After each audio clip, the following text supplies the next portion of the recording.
humans hurt other humans.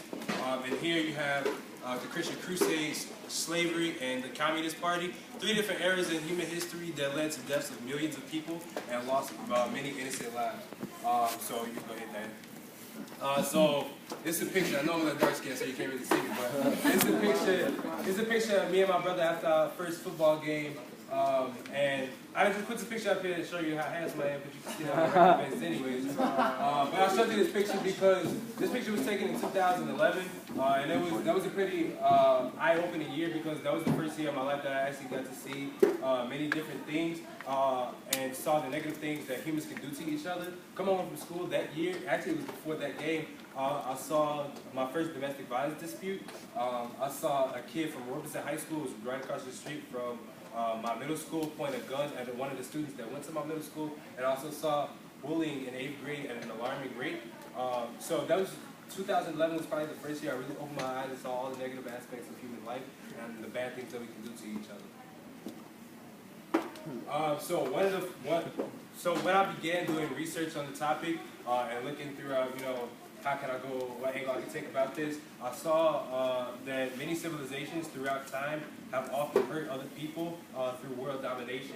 So as we look to civilizations such as the Greeks and the Romans, who would often fight in ancient times over the Mediterranean Sea and kill hundreds at a time, to the Mongols, who would rape, kill, and pillage in Eurasia and Central Asia, to African civilizations trading their own people to Europeans as slaves, and those slaves are going around the world, ending here in the Americas to meet their doom, and we all know how that turned out.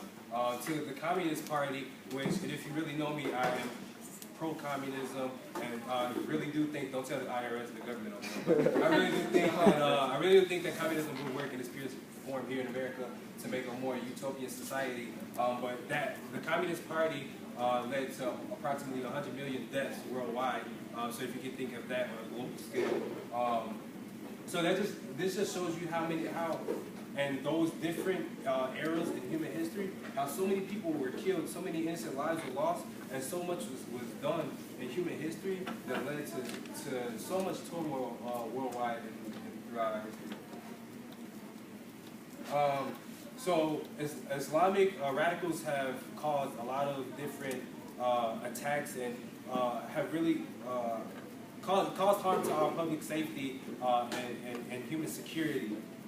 So from attacks from 9/11 to Al-Qaeda attacks to the newly found ISIS group causing terror on our own safety and stuff like that, we felt the need to have a sense of, especially here in America, we felt the need to have a new sense of Islamophobia. And Islamophobia is the sense that any Muslim or Islamic person that you see out on the street, you think and perceive them to be to have some type of Islamic radical affiliation, which that actually is not true. On average, it is more likely for a person to be killed by a cow.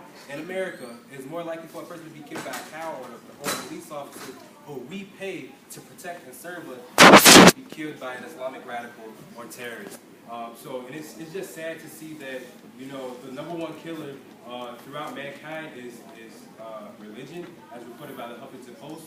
And it's still sad to see that in America today, we rather oust the person because of their religion, who only speaks about peace and love to bring that person into our country and love them as an individual and as a human being. So no matter what your political affiliation is, and no matter what your beliefs about the world are, it's incredibly hard not to realize the racist, narcissistic, anti-feminist, and downright disrespectful treatment and rhetoric of Donald Trump. Like we've all heard and seen the pretty hurtful things that he can do, and some of his rhetoric has also led to protests, especially the iconic protests here in Chicago. A lot of people have been, arrested, beaten up, stuff like that, because of stemming from his rhetoric about the minority here in America, and even political figures from other countries have stood up against his rhetoric. Most notably, the former president of Mexico saying that he would stand up against the building of the wall around Mexico, and he refused to stand for his treatment of American people, American citizens, and Mexican immigrants. And it's just sad to see that he's actually the Republican frontrunner, and he's gained so much support from a large group of Americans here who have similar beliefs. He's also gained support from celebrities such as like Tom Brady and other politicians. And it's just sad to see that there's so many people just like him living here in our country today in 2016 as we move towards a more progressive society. Here's just some statistics on Chicago violent crime from January to June of 2015. And here you can see that robberies and rapes were dropped at a small percentage. However, murders grew at an alarming 29%. So it shows that as we take a small step forward, small steps forward, backwards, two small steps forward, we take a large step backwards with the murders here in Chicago, and we know how our summers here get. So it just shows that like people are continuing to hurt people, even though the two things have dropped. We still are killing a lot of people at an alarming rate here in our own beautiful city.